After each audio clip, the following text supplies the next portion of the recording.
next D week. Menace said Chip needs to stay his ass in college. Well, he's proven already that he's not. I mean, Hey, some coaches are like that, bro. They're better in college. Yeah. Yep. Yeah. Shoot, sorry, y'all. My wife told me I had to calm down. Got too excited about Pete Carroll got fired. I can see You're that. too Bro. excited for someone's misery. You mean bastard. Right? Hey, bro, Oh, Pete Carroll man. put me through 16 man. games or 18 games of misery this year, bro. Are you kidding me? Have you Yeah, seen thank me? God the cap, that doesn't count against the cap. All this money that we've paid coaches, if that counted against the cap, we'd be fucked. Yeah, that's Seriously. just Mark. That's just Thank on Mark. God. Thank God our team is valuable now where they do have money. Oh, if we were still in Oakland, we'd be screwed. Yeah. He would have Yeah, nothing to bro. pay for guarantees. No. Nothing. Yeah. None. He would not have the investors he has now. We'd be hiring Billy Bob, the head coach from the Tuscaloosa High School, as the head coach. That's good. Yeah, you know what, Jay? You're right. I don't think Brady and them would have invested if they weren't in Vegas. Yeah. Oh, hell no. No. Yeah, no, I don't think they would have. Yeah. No. Mm-mm. I mean, just look at how much the value of this team jumped when we moved from Oakland to Vegas. I mean, good God. Yeah. You know? Bro, they own their own stadium now. Yeah. I'd be like, that's the value. They got a whole stadium. I'd be like, let's be real, the Coliseum, bro. I love the history behind it and everything, but we didn't own it. Bro, Which we didn't one? have our own Oakland stadium. or LA? The Oakland Either. Coliseum when we were in Oakland. Both. We didn't own either. We didn't own LA. No, either. the Coliseum, the LA Coliseum own- is owned by USC. That's theirs. Yeah. Yeah. That's theirs. So at Yeah. the end of the day, bro, like it was a business decision and he made money. People don't like it, but at the end of the day, bro, if you own a business, you got to make cash. Right. Oh, yeah. Hey, I'm not in business to get poor.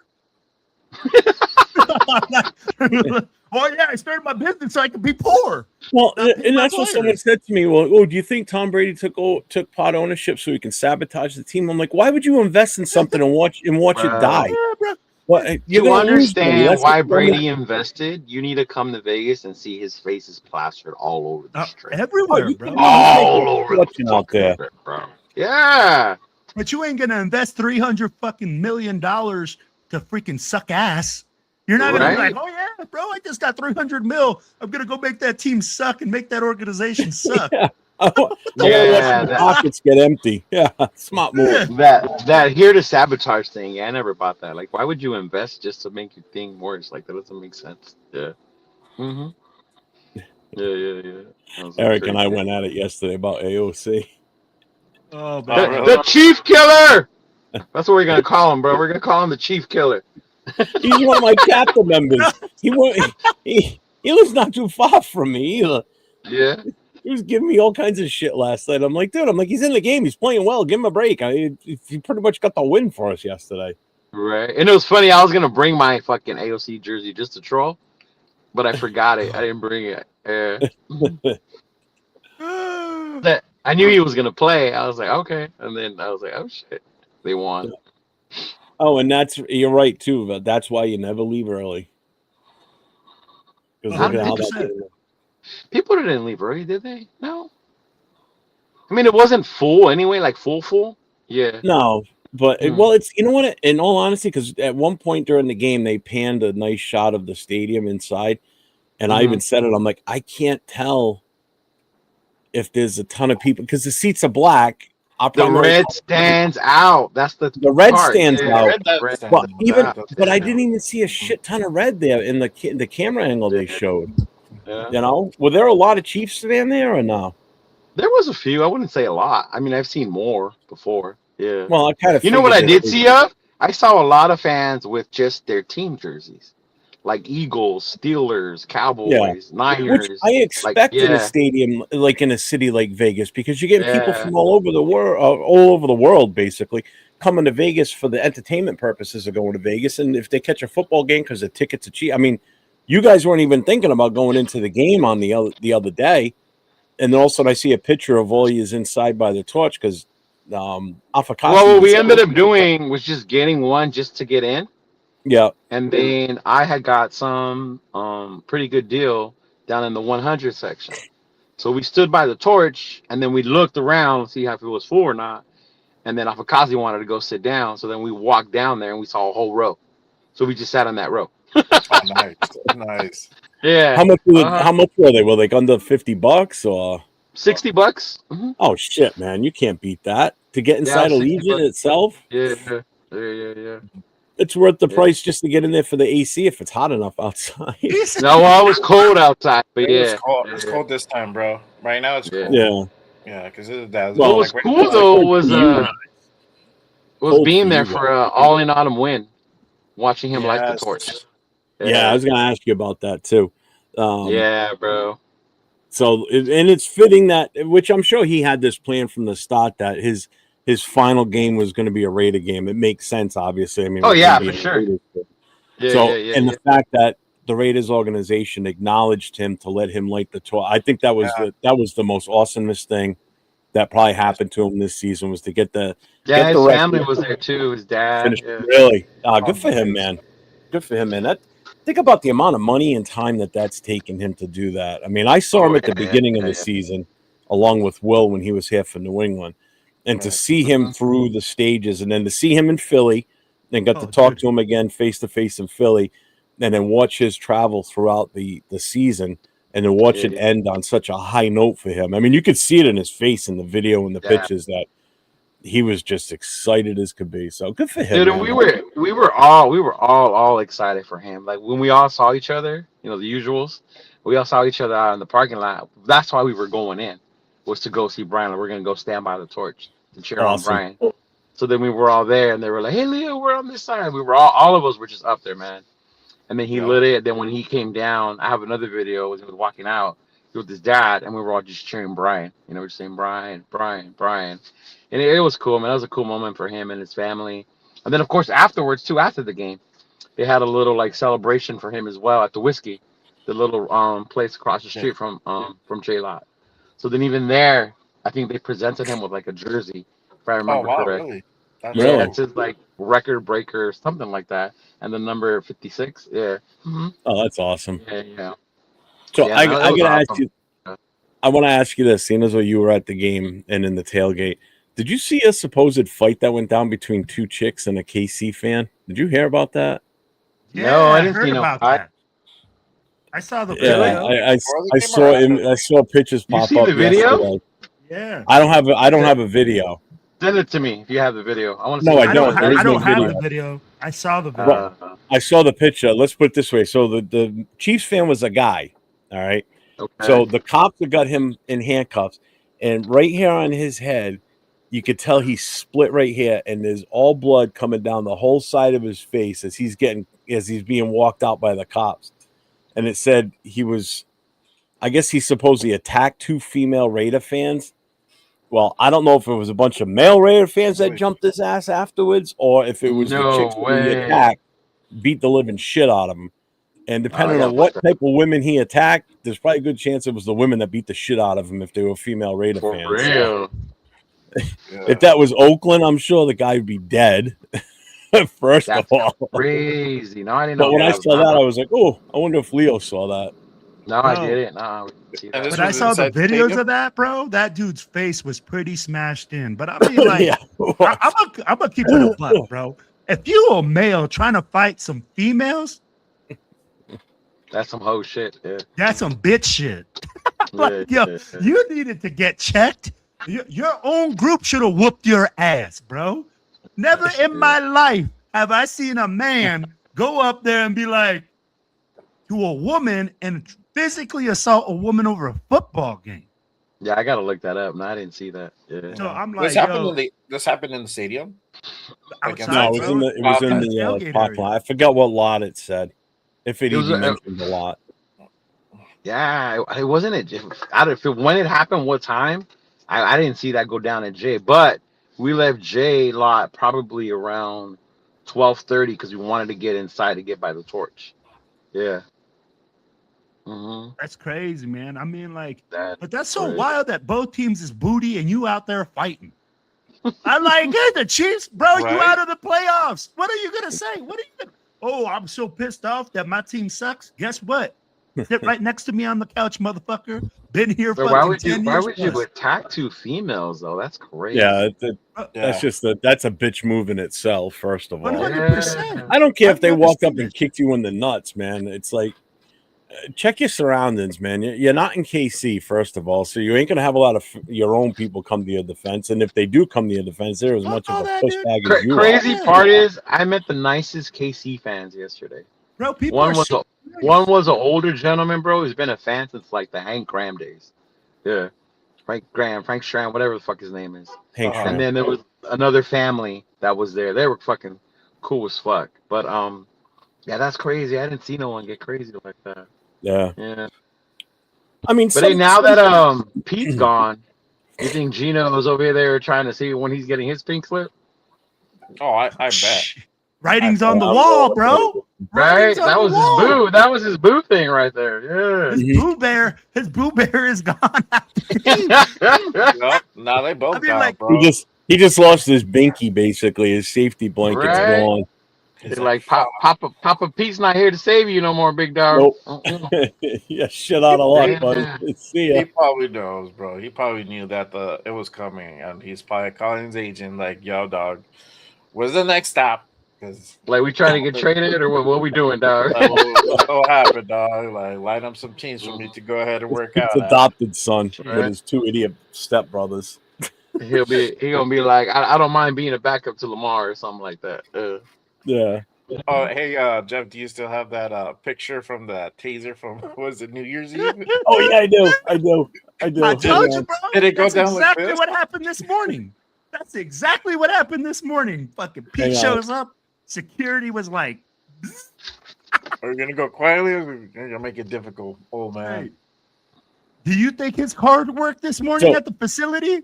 So just to put some context to this, right? So the other night on a live show, somebody said something about, oh, you ought to make an AI image video of Pete getting tased, getting escorted out of the stadium. So No, you the show didn't. kept going, and while Yes, we're bro. talking, I'm in the background trying it out, trying to come up with. I can't do a video of it, but I came up with an image. This is what it came up with. Oh my god, That's exactly what happened this morning, bro. that Exactly. should have been our thumbnail, bro. That should have been our thumbnail. I know, right? Then make that the thumbnail for Wednesday's show, bro. There you go. Yeah, I will. I can use that Wednesday. that's crazy. Well, the funny thing is, when I started putting the commands in for it, I'm like, can't do that because it shows physical harm to a real character, and I'm like, so I had to kind of play with the words a little bit, Yeah, so that it came up with this. And then when it popped this up, I'm like, oh my god, this is absolutely perfect. It's fucking great. So woke up, Pete gone. Like, look at Josh. Josh got to be excited that Pete's gone. Oh, I bet, bro.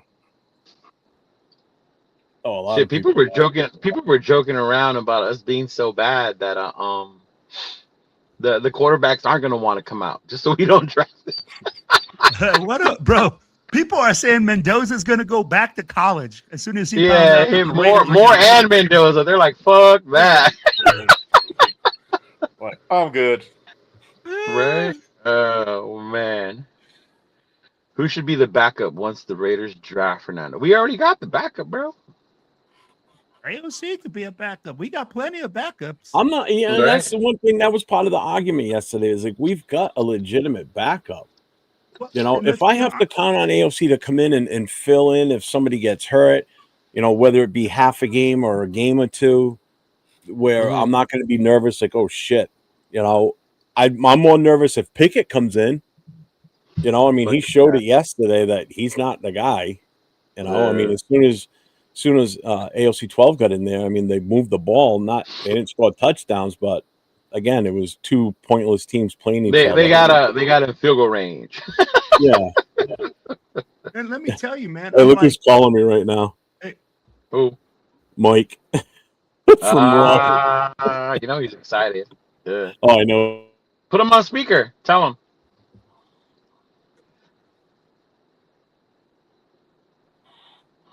I don't hear That's nothing. crazy. No, he's talking. He's telling him first before he lays. You know, let's make sure. Okay. Yeah. All right. So I got Mike on here with us. See, Mike, say hi. You got myself, Leo, Will, and Jay Raider on here with us.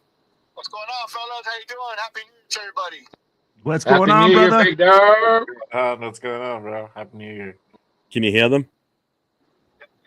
Okay. So what's up, my guy? So what's going on, fellas? Happy New Year to everybody. Happy New Year, brother. Happy New Happy Year. New They Year. said they can hear you. You can hear them, right? Okay. How's it going?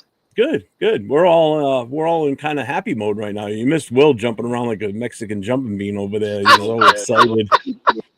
He was hopping all over the screen. He was so excited. He was, bro. He was bouncing around like a tigger on his backyard. Bro, Oh shit, that was funny. So what's Yeah, your congratulations. how do you feel about all this? I've been calling this for like 7 weeks ago, 8 weeks ago. You know, I mean,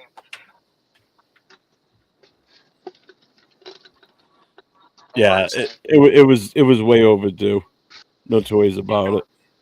I'm just glad that Ron went doing things start fresh, make it clear who's running the show. You know, he said Spy Tech, and obviously Brady's going to be involved a lot more now, and make good decisions. You know, go find your coach. Go through the process. You know, interview as many coaches as I think it takes. Yep. Mm-hmm. Yeah, so well, I mean, the good thing is the letter that Mark Davis put out, basically saying that it's Spy Tech that's going to be leading the charge. That right there tells me everything. Leo and I started off with that when we started. Football of operations. That's what we've been needing. Yeah. Well, it shows that there's going to be a chain of command, which is what we need. Yeah. There's going to be a flow. Structure. We need structure. We need that guy who's going to take the hit in the fall and not, well, who's running it, who's not running it. So, yeah, putting that out for the new year. I think Raider Nation's happy about that. We know we got the win yesterday. We're all happy about that. Obviously, we got secured #1 pick. Most of us are happy about that. You know, just depending who we're going to pick. You know, obviously that's Spy Tech, and whoever else is running it is going to have to make a big decision. It's going to change our franchise, you know, from here on out, you know, in the future, next 10 years, you know. So just like there's a lot of negative the past couple of seasons when, you know, we didn't hire Bisaccia and we ended up hiring Josh McDonough. Look at that, put us back 4 or 5 years because of that decision. Hey, I got to get going. I got to get back on the road, but you guys keep it going, man. I'll talk to you guys later, and I'll see you guys on Wednesday, Jay and Jeff. All right, Leo. Yeah, for sure, bro. All right, deal. It'll be a good one. All right, peace out, big dog. All right, later. I was calling you to see your take, and obviously you guys are on live, and that's awesome. And you guys just keep doing what you're doing, man. You know, Raider Nation needs to hear a lot of realness, a lot of perspective. Obviously, you know, everybody has an opinion. Yeah, well, I woke up to it. I heard Dawn saying something to me like, "Hey, the Raiders fired Pete Carroll." I said, "Where'd you hear that?" She goes, "Yahoo." I said, "Oh, hold on." So I'm like, let me make sure this is legit before I stop reaching out to people. And then I finally realized that, all right, so it is legit. And then I turn my computer on and Leo calls me. He goes, "Hey, let's go live." I go, "Okay." So fired it up, and he's on his way back from Vegas. He's not even home yet. He goes, "I got to pull over and charge the car, and then I'll hop on." So, but we got Will on here with me now. Leo just left, and then and we got Raider J. Are you home right now? No, actually, I'm working today. So, just getting the news like everybody else, and we talk on the side, Jeff, all the time. And I was thinking, what's going on with Jeff? And you guys are on the show, so that's perfect. Getting the news out there and different perspectives from a lot of Raider Nation. And that's what we all need, and come together and just make the right decisions, man. And I'm just glad Mark Davis finally made that decision. Like, hey, this guy's running it, and I have the confidence in him. And he did throw in Brady in there, right? The letter does read that. So for anybody, I'm going to put it back up on the screen. So if anybody hasn't seen it yet, so basically it says the Las Vegas Raiders have relieved Pete Carroll of his duties as head coach. We appreciate and wish him and his family all the best. Moving forward, General Manager John Spy Tech will lead all football operations in close collaboration with Tom Brady, including the search for the club's next head coach. Together, they will guide football decisions with a shared focus on leadership, culture, and alignment with the organization's long-term vision and goals. Signed, Mark Davis. So, Mark Davis, bro. There you go, Mark. Yep. I'm proud of you. Good for you, Mark, for finally making that decision and saying, hey, you know what? I don't know too much about what's going on the football side of it. I'm going to let these guys do it, the professionals, and making that decision, I think, it's clear. They know, for me, we're like, is Pete Carroll running it? Because, they gave Pete Carroll everything that he wanted, right? And it didn't work out. So let's get the head coach. I mean, who do you thinking, Jeff? Who do you want as head coach? Obviously, there's a lot of names out there and rumors, and who would you like to see? If I have to choose right now, I'm in on Kubiak. I don't know, Will. Who are you preferring? Do you have a preference? Fuck anybody besides Pete Carroll right now. Well, we don't have to worry about that. Pete's gone. So yeah, I'm there with Kubiak. I'm there with Shula. I mean, like, there's a lot of young guys. I just want to go younger. I don't want to go older. I don't want to get a retread. I want somebody that's new, somebody that's like, you know what? I'll take a Kubiak. I'll take a guy from the McVay tree, somebody that just has some sort of semblance that can contact with their young guys. I'd be like, Pete Carroll is 105 years old. He has nothing in common with the 22-year-old. Yeah. So, yeah, that's something that I'm looking, just youth movement, man, youth movement. It's still people saying like, "Oh, let's bring back Gruden," even though I know this guy's probably bullshit, but bullshitting. But trust me, I've heard it from legit Raider fans already. Like, "Oh, let's bring Gruden back." I'm like, "Hell no, man, no." Yeah. I told you. It would have been nice for him to finish out his contract, but the NFL is always looking, always to get the Raiders somehow, some way, right? That's what it always seemed like, and that's what it is. It's not what it seemed like. That's what it is. But no, I'm on board too. Okay, Kubiak, there's a lot of names out there, but we need a young offensive-minded coach. Even if it's a DC coach, look at Mike McDonald in Seattle. They're doing a great job he's doing in Seattle. Yeah. Young guy, brings his whole system in, and and obviously Clint Kubiak works under Mike McDonald, so if they're winning, and look at Sam Darnold. I mean, geez, I'm saying back-to-back 14-win seasons. So yeah, I mean, I just think they just say interview as many people as they can and get the whole spill from other coaches as well. But I'm leaning toward the offensive-minded coach. You might heard something about Cliff Kingsbury might be coming. Interview, but I don't know about that. I think he got a little, Well, his name's been getting thrown around the last few days. Actually, I've only heard his name in the last few days. Prior to that, I didn't hear much of anything prior to last week. Exactly. But I mean, it's always good, Jeff, to talk to you and the guys, the fellas. Yeah, same here, man. Yeah, same, brother. But no, just excited, and it was good to finally see another win. Right, we got the first win, Jeff, in Boston when we went. Yep. And then the last win in KC. Hey, I look at it this way: with the new head coach coming in here with a flashy new #1 pick, I mean, we got 2 games on the East Coast with the Raiders coming out here, so hopefully it'll be a better time at the game. Well, I mean, the New England game was fine because we won that one. But so well, you seen the new schedule, right? Well, the schedule that came out. Yeah. With the remaining teams, we got New Orleans again. Yeah, I saw that. And that's fun. That's always a fun place to be at. Fun, but definitely New York and Boston on the map. As far as Ron Nation, we're doing some events and some things out there. So a lot of work, man. A lot of work behind the scenes. We all know that. Will does this thing, Travel Brigade, and you're doing your thing with the Black Hole Chapter President, Will, Jeff, and we'll see you guys. And like I said, I think we're all just want to just win, man. And winning is starting the way we're going to start. Clean slate, and let's move forward. Let's get the #1 pick. And who you thinking for our #1 pick? Well, now that we're not going to have Pete here, then if whoever comes in here thinks that Mendoza's the guy, then go for it. As long as we take care of the offensive line in free agency, even if we just add Lindenbaum alone, makes a big difference. But I just think better coaching in this offensive line will be fine. So I'm all in on Mendoza. If they think that he's the guy that's going to propel this team and move us into the right direction to the future, then let's do it. What do you think about the rookies that played Rodgers and Grant? What do you think about those guys? I think they played this past game. Rogers looked okay. Grant looked like he was getting pushed around a little bit out there. But again, it's how much time has he gotten in prior to? You know, he hasn't had a lot of time out there. I'll tell you who looked horrible yesterday was Glaze. Glaze was getting lit up nonstop yesterday. Oh my God, Jones was everywhere in that team against us yesterday, man. We couldn't stop him worth crap. But Glaze was just getting pushed around like a little school kid. We slowed him down. That might be another position we need to look at strongly too. We feel like Glaze been holding it down, but we need to get bigger and stronger at every position on the line.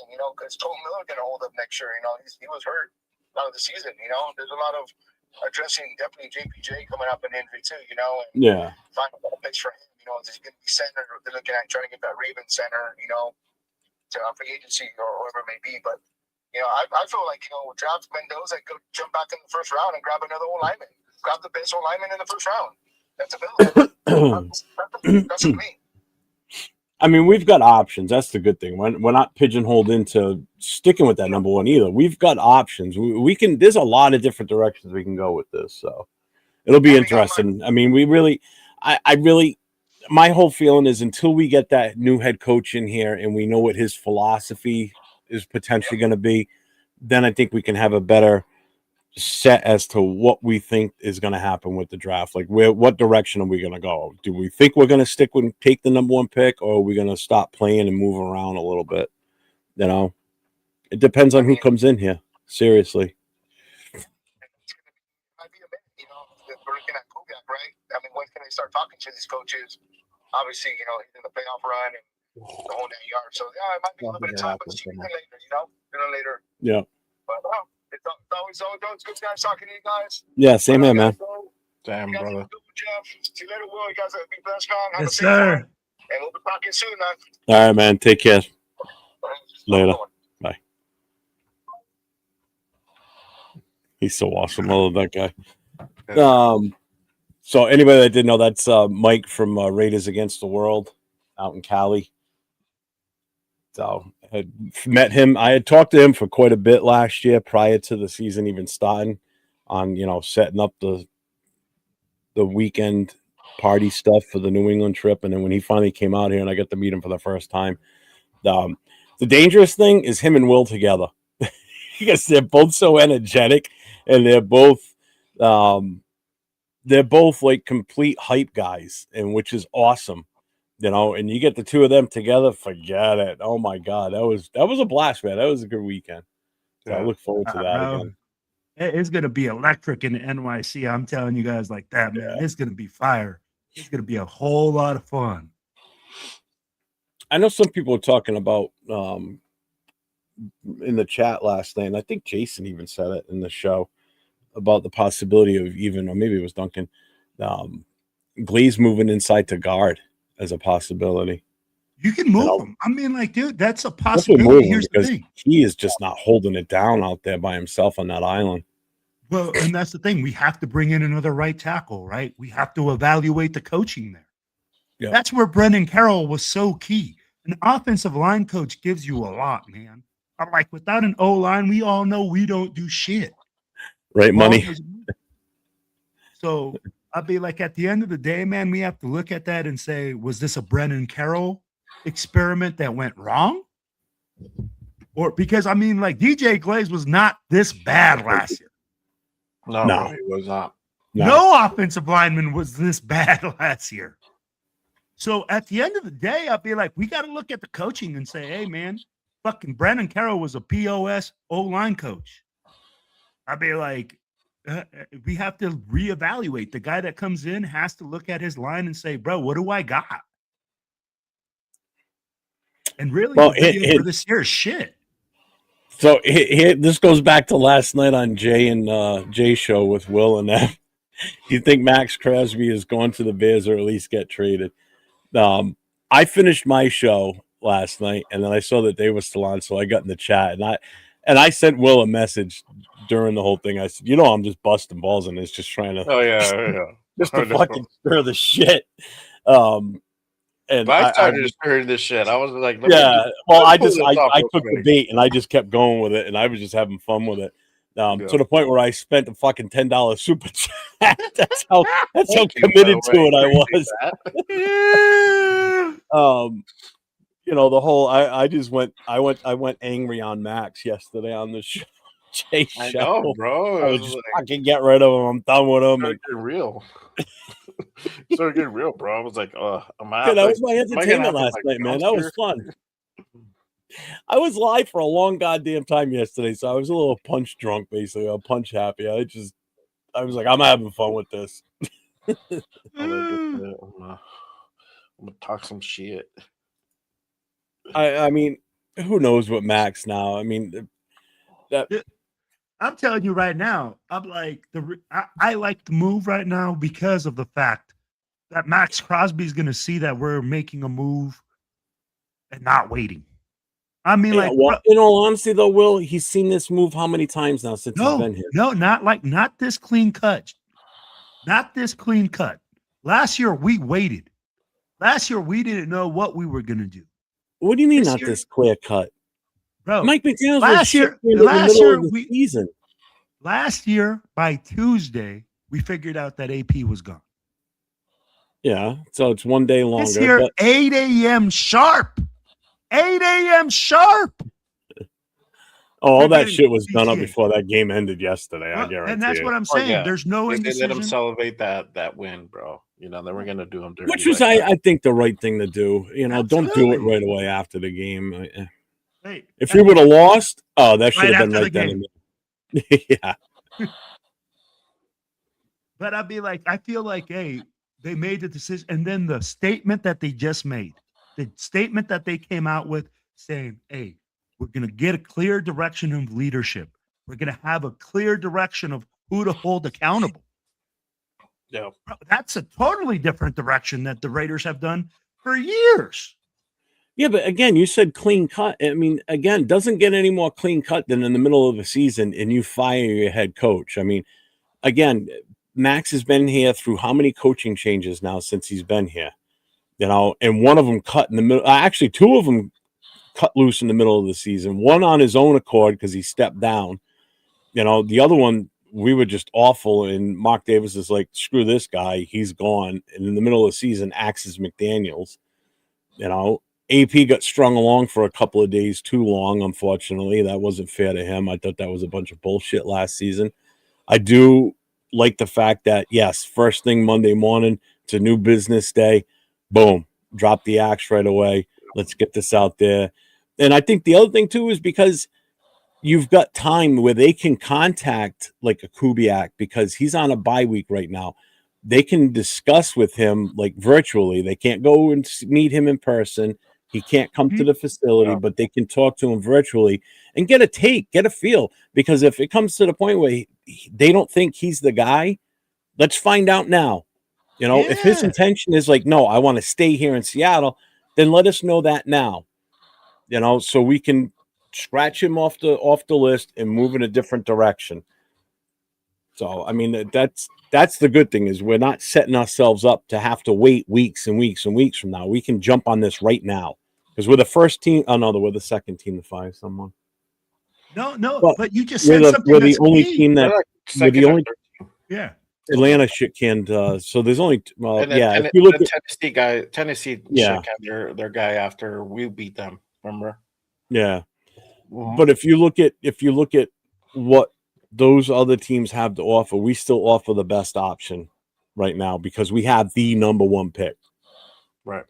So that's the golden apple right there. That's the forbidden fruit sitting right there. That number one pick. And you know what? Like you said, we're early to the party this year. Bro, last year I felt we were late. We were interviewing just like literally guys like the bottom of the barrel by the time we got there.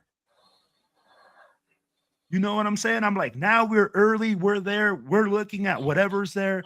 And I'd be like, you guys know early bird gets the worm, baby. And that's facts when it comes to NFL coaches. As far as Gino, be the first one in the door. Gino can't be cut until like June, because if we cut him now, it's too much of a hit on the You can cap. designate. You can release him like in March, and then designate as a post June 1st cut. So you can send. That's what we did to. Who did we do that to? We did that to Minshew.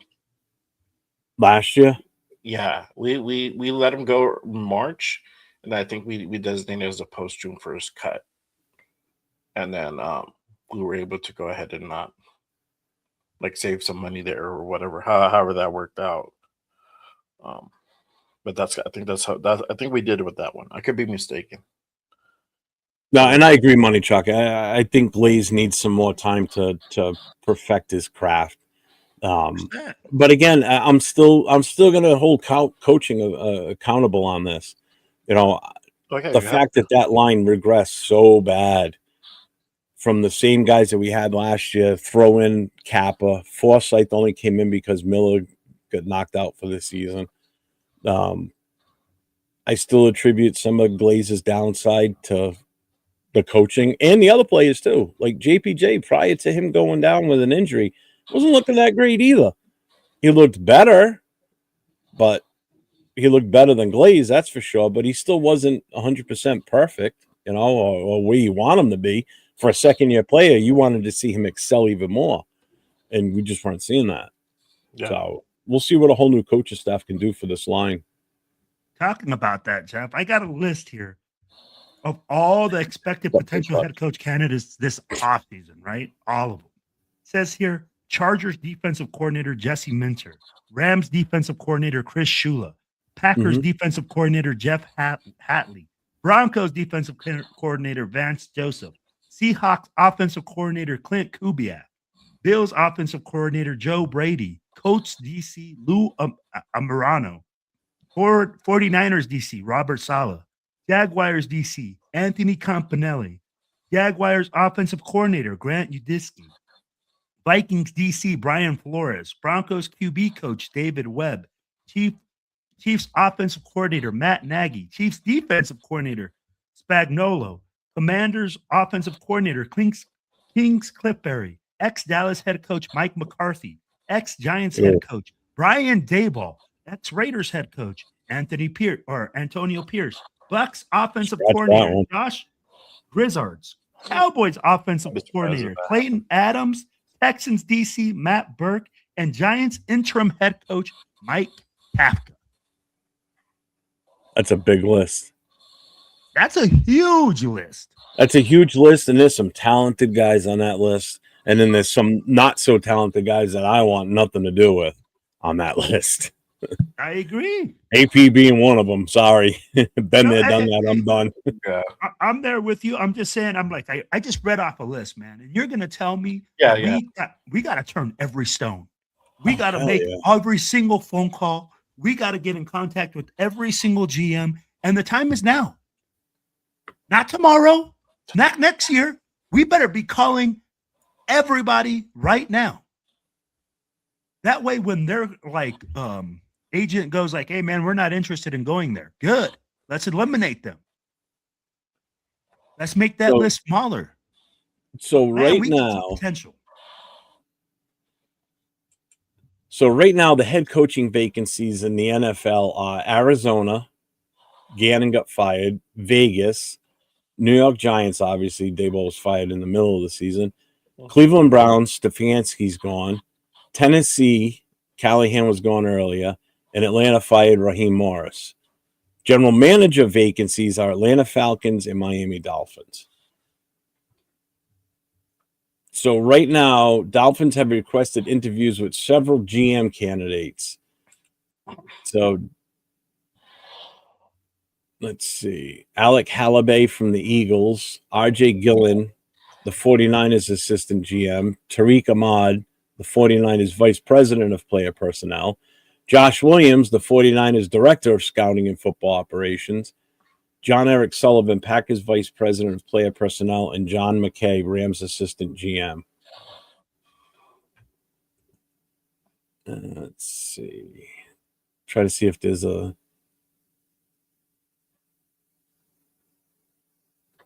Jesus Christ, look at this. So 2021, John Gruden resigns. 2022, Josh McDaniels hired. 2023, McDaniels out. 2024, Antonio Pierce hired. 2025, Pierce out. 2025, Carroll hired. 2026, Carroll fired. So 1, 2, 3. So 4 coaches from 2021 to 2025. God damn it. I hate seeing that. So Raiders ranks under Mark Davis. Win percentage, .382. Fifth worst. Fifth worst. Playoff appearances, 2. Tied second fewest playoff wins, 0. Tied fewest point differential, 5.7 per game, second worst. Coaches, 9, tied for the most. Will be 10 post Pete Carroll. So under Mark Davis's tenure, we've had 9. We'll have actually 10 different coaches since he's been here already. Wow. How many did we have before Mark took over? Quite a bit. Right. I think he's about to catch up. I mean, like him and his dad, bro. Here's an update. Like they change underwear. Here's an update. Titans have requested interviews with the first 4 head coaching candidates. So Matt Nagy, the Chiefs coordinator, Steve Spagnuolo, the defensive coordinator, Vance Joseph from the Broncos, and Louis Anarumo from the Colts. So that's who the Titans are bringing in right now. Fantastic. I want none of those guys. Looks like Zach Taylor's going to be staying in Cincinnati because there was another one they were talking about possibly getting fired. He's staying. Still uncertainty on John Harbaugh, so he could possibly be another option at some point. Bro, if John Harbaugh becomes available, the Raiders need to call immediately. You're talking about a culture I wouldn't changer? I wouldn't be completely opposed to that, to be honest with you. I love the way that they change culture. Mm-hmm. No, those people, coaching is in their motherfucking DNA. Yeah. I'd be like, that's what they were born to do.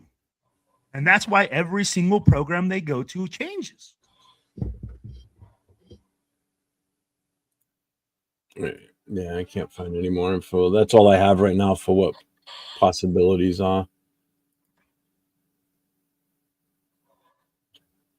I mean, everybody's going to have a different, I get Mako's question. Everybody's going to have a different take on the head coach. I mean, there's going to be very few that I think everyone's going to pretty much agree on. Right. I think the consensus so far from what I've seen is Kubiak's been the one that most people are saying, hey, that's who we should bring in. He is probably the heavy favorite for the fan base. Yeah, now it's just a matter of if he wants to leave Seattle or not. Yeah, and that's how, or another option somewhere else. That's what I was saying on last night's show with Will, is that we don't know. I heard there's some rumors that he might not even come out this offseason for a head coaching gig. There's nothing is guaranteed that he wants that aspiration. So that's something first we need to determine. And then second, is he down to come in and interview here in Vegas? You know, if that's what he's open to. So a couple hurdles with that one. For me, it's Mike LaFleur, and then I think Kubiak is like maybe probably like 1B, but 2 for sure. My second choice. I think those are the 2 most common ones I've heard. Is definitely LaFleur and Kubiak. Mm-hmm. And I agree with Big Luck. Basically, if the coaches that we're narrowing it down to are for some reason playing in the Super Bowl, as soon as that Super Bowl's over and as soon as we can hire them, it needs to be done right then and there. You know, so yeah, it needs to be locked up before or around Valentine's Day, because then it's like, all right, all hands on deck. Let's get this shit going in the right direction. You know, Spytek's already going to hopefully have his game plan laid out so he can put it in front of the coach and say, listen, this is who I'm looking at on the draft board. Let's get your intake on this, because I want to know what you're going to be running, your offensive coordinator, what he's going to need, your DC, what he's going to need. And if this is done right, like you see other NFL teams do it right and are consistent every year in the playoffs, fighting for a championship. If it's done in that manner and it's set up the right way, this could be the biggest offseason we've ever had. I already said that this number one pick is going to be the biggest thing that's going to set us going forward if it's done right. Everything now that Pete's gone is going to set us up for future, whether we fail or we succeed. 100%. So, Raiders, listen to me right now. If you're watching this podcast, I'm telling you right now, get this shit dialed in. Let SpyTech do his GM job. Yep. Get this shit going in the right direction. I've been a fan of this team for 50 years. I ain't got much time left on this earth to wait for us another 40 years to see another Super Bowl. I want to see one before I fucking shuffle off this earth. All right? So do your homework on everything possible. Vet everybody and anybody you're thinking about drafting. Anybody you're thinking about bringing in as a coach, coordinator, whatever. Do your job the right way and get this shit going in the right direction. It's time. This is our time from now going forward. This is the nation's time to come back and come back stronger than ever and put a stamp on this organization and solidify Vegas as our home now. It's going to be here for a long time, so we got to get used to it, whether you like it or not, whether you're old school from Oakland, LA, whatever. This is where we are now. We got to build this going forward. And this is the first building block that Pete Carroll's going now and move forward in the right fucking direction. And don't screw it up. Damn, mic drop. Hey, That's- should we just end the show now? Pretty Should we much. just end the show? Like, all right, everybody. All right, everybody, go home. Have a good day. Have a great day. See you later. But, Well, you know what it is? I'm tired of this merry-go-round bullshit with coaches and 100%. coordinators and GMs and finally Mark Davis maybe like pulled his head out of his ass and said, all right, listen, I got to put my big boy pants on and I got to let my GM do his GM job.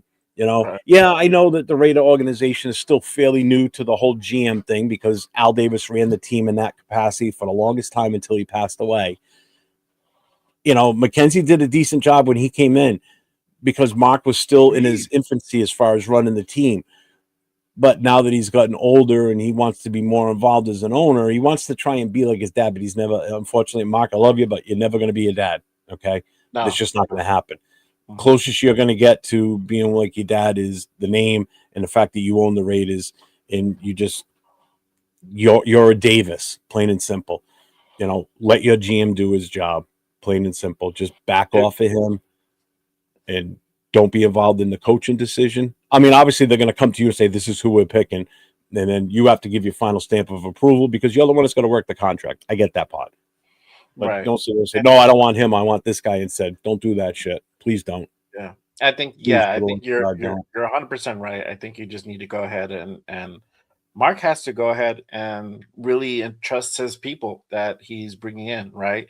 And that's really how he's going to head and really find success. You said it perfectly. He's not his dad, but I think for him to find success, he has to go through this route.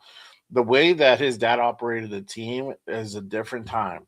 The NFL was completely different back then, And at a point, you saw Al Davis even struggle to try to get this team to be mediocre at times. We're mediocre a lot of the years, but sometimes we struggled even with that. I mean, this is not the first time we've had a season like this, right? This is like, I don't know how many times this is our go around we're at with this specific type of season. So the NFL adapts quickly, and I think the blueprint's out there. Our thing is that we're always trying to reinvent the wheel. We're always trying to be the first to kind of do something outside of the box. With this league, it's so copycat, you can't really do too much outside of the box because then you have seasons like this. I think you have to go ahead and trust the process, trust your people that are in the building, and let them go ahead and work, right? Let them go ahead and cook and do their thing and figure this thing out. And this is where we said, me and Will last night, this is really John Spytek's prove it year. This is the year 2 because now he's going to be looking for a head coach. He's going to be in charge of that free agency. now, and he's going to be running that draft, right? So those are three big things that he's going to be tasked with. So now we're really going to see, does this guy really know what the fuck he's doing, or was he really lucky the first time around? But Yeah. I think Mark has to really let go of control, let go of the reins, and let his guys work. Let Spytek work. I still think Brady's not going to do a whole lot. I think he's just going to be there more as an advisor, and the guy who, if you need him to bring in people to go ahead and interview, he's going to be the guy that brings the juice. But that's it. Yeah. I mean, also for an intimidation factor, he could be in on the interviews type of thing too. Fucking intimidation, my ass. But well, you know Tom what I mean. Brady intimidating? Not so much intimidating, but like a I get you. Almost like a friendly face too, in a way, I guess. If he's familiar with somebody, they might be a little bit more at ease. It might be easier to answer questions and lay their game, especially if you're bringing in them and they're going to be talking about offensive plays and such like that. I would respect Brady's opinion on stuff like that, of course.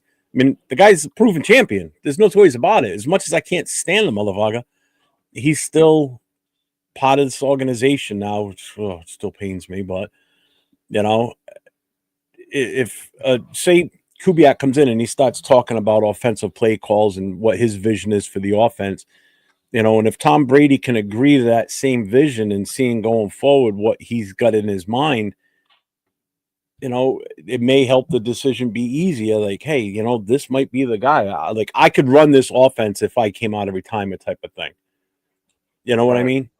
Yeah. So real quick, Frenchie John Paul says, yeah, he's been in Seattle Seahawks draft room. So that's pretty cool. Would you work for them or something? He's on the staff of Seattle. We got a super chat here from G-Fam on Jay's channel. Jeff, should we trade for Max with a $2 super chat? Yeah, we should. I'm still on board. I am on board with it. Just not as vicious as I was last night. Last night was just to be funny because I was like, God damn, bro. I was having fun with it. No, I saw how much. Right here, you know what it was? I took the bait when you put that up, so I'm like, oh, I'm just having fun with this. And then G-Fam took the bait of me being all in on it and just being vicious. I'm like, I'm just gonna keep this going because G-Fam's just making it too much fun now. So I am not. No, I am no not, Kingsbury. No Dingleberries. Yeah. Zero Dingleberries here, bro. I am not actively pushing for Max to be traded. Basically, what I'm saying is if a team comes calling that they think he's the final piece of their puzzle and they offer us the right deal, you're crazy not to even entertain the thought and listen to what they got to offer. And if you want to counter, you got every right. And if it helps the team going forward, I'm all for it. But I'm not actively out there going, hey, you want Max? Do you want Max? Do you want Max? No. Oh, thank you. Wasn't expecting that. Thanks, honey. Yeah, Frenchie show's over.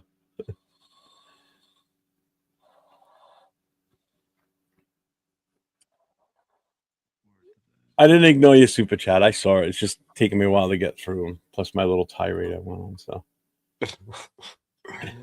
Oh man.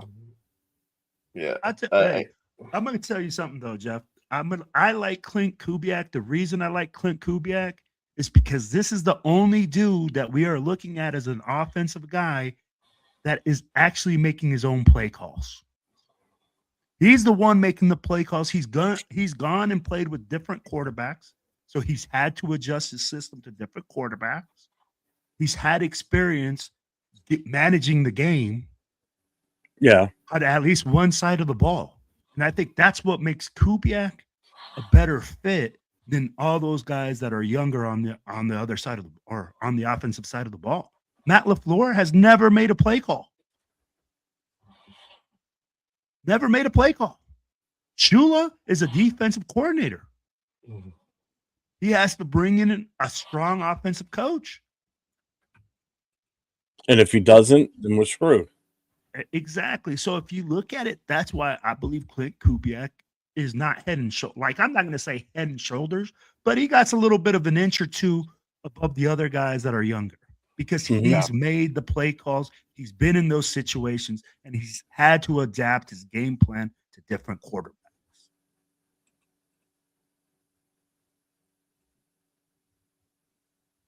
100%. 100%. Yeah, I don't know. It's going to be interesting. And I was telling you guys, we were having that conversation last night after the show. It's like now we're having to go through this whole process again. And me and Jeff were here and we're doing the shows where we're going over the head coach candidates and who's going to be hired for OC, DC, and on all that, and how free agency is going to look and the draft. So we're back in it officially again, and 2 years in a row. 2 years in a row. Hopefully, this is the last year we have to do that. And yeah, I don't want to keep doing this. Yeah, maybe next year we can actually have a real off season, bro.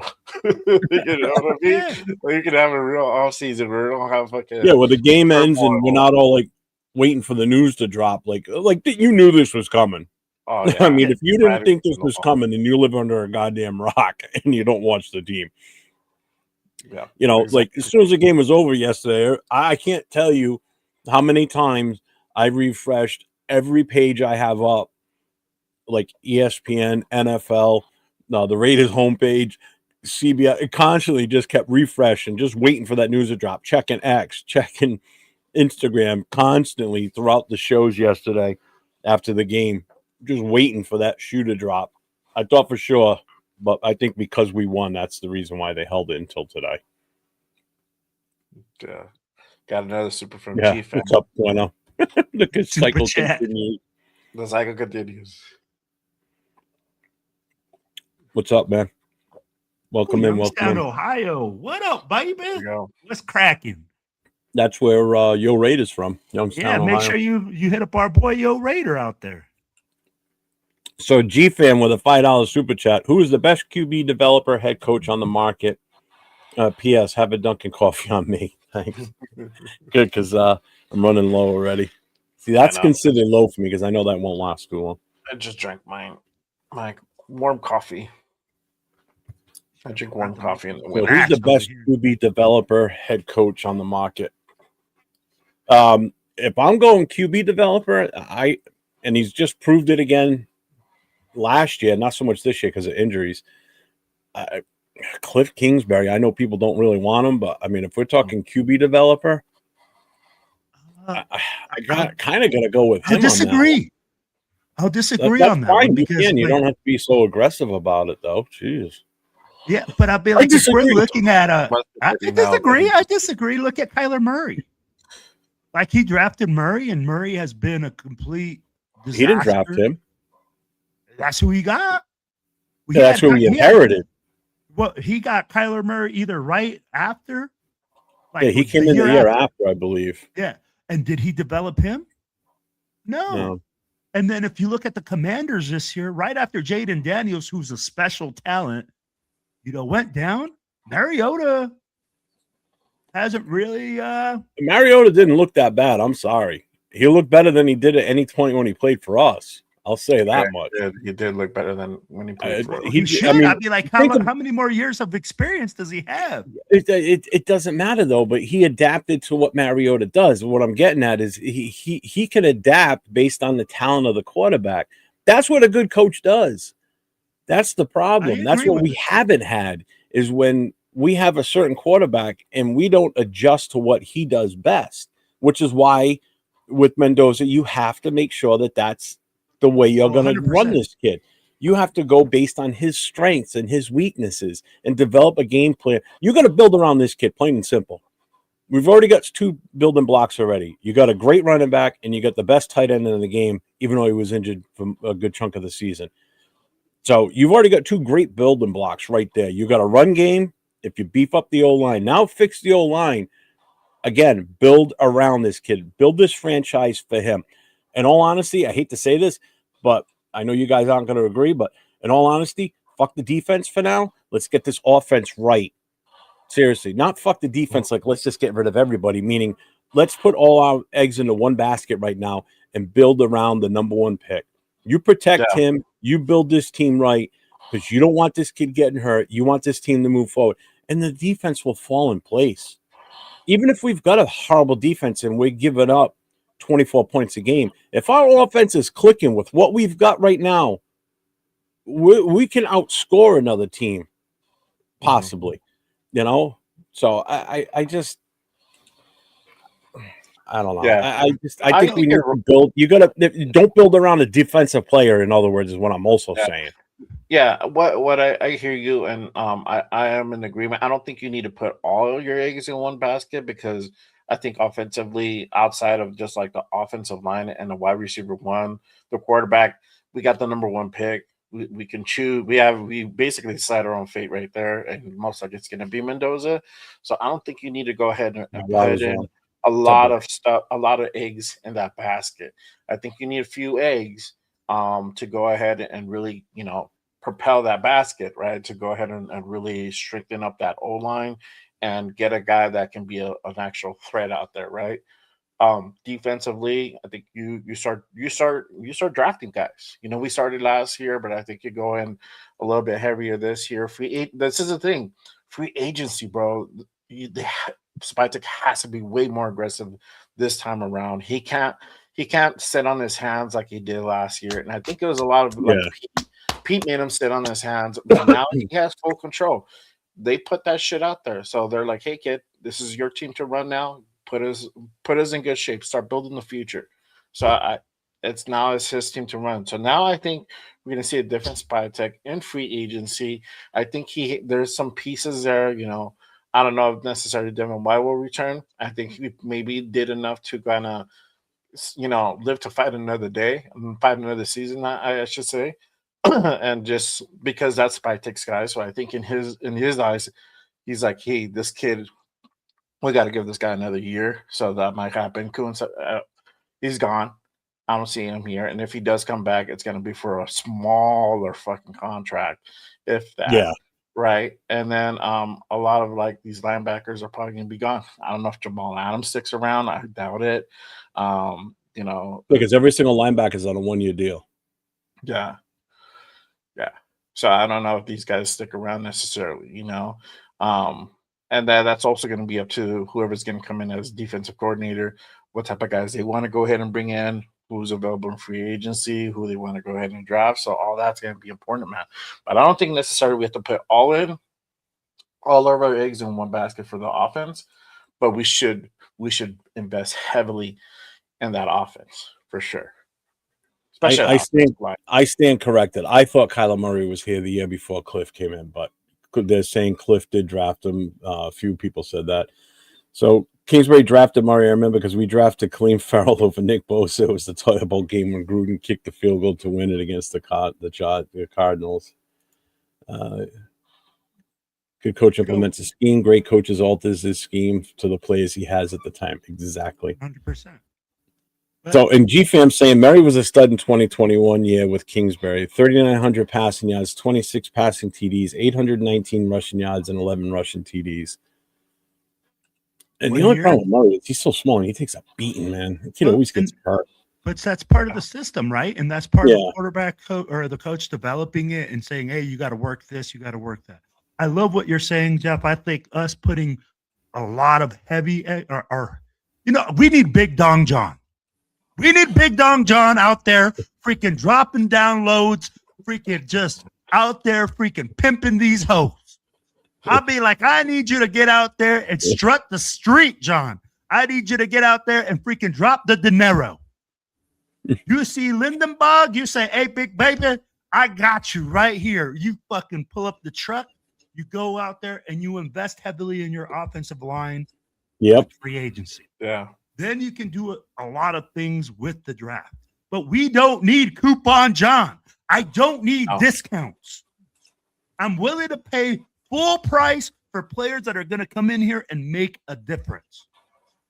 That's what John Spytek needs to realize. At the end of the day, we need to look at it and say, "Hey, man, we are a terrible team. We need to address our offensive line. If we're going to draft Mendoza," I said it in the show last night, in the show before, we need to address our team to be prepared to take on this young man. We can't just come out here and think because Mendoza gets drafted that all of a sudden we're going to turn into a playoff contender. That's what a lot of people think, that we're just a quarterback away. Hey, whatever y'all smoking, pass that shit. because that Yeah. ain't the facts here, baby. No. We are more than one piece away. So we are more than 1 piece away. So we need to get that offensive line ready. We need to get guys and then guess what? Do we need to spend some dinero on defense? Hell motherfucking yeah. Yeah, but priorities offense. I'm sorry. I just Absolutely. And you know what? And this kind of goes in sync with what Money Chuck's talking about too. We've got the running back. If we can build that offensive line and turn this into a run-first team, which is ideally what I'd like to see us do, especially when you got the talent of Genty back there, use him for his God-given ability, and let's run the ball. And then that also makes it easier for the quarterback too, especially if it's a rookie, because it's automatically going to take the pressure off of him because teams are going to respect the run. Especially if we're feeding Genty and running it down their goddamn throat. And I wouldn't be opposed to bringing in another running back in this draft also as a compliment to Genty so he gets a break every now and then and he's not out there every goddamn play and we don't kill this kid running the ball consistently. You hit them with a 1-2 punch, a thunder and lightning type bullshit. And we turn this into a running game first. I don't care. In all honesty, I don't care if Mendoza throws for 4,000 yards a season. I'd rather him throw for like 2,900 and Genty's running for 1,700 yards a goddamn season. Because you know why? Number one, the quarterback's going to last longer. You're a pure running team. He doesn't need to have crazy stats. And that's what people always look at quarterbacks. Feel like, oh, he only threw for 150 yards. Did they win the game? Yeah. What did our running back have? Oh, running back had 175 yards. Well, guess what? I'm fine with that. We won the game.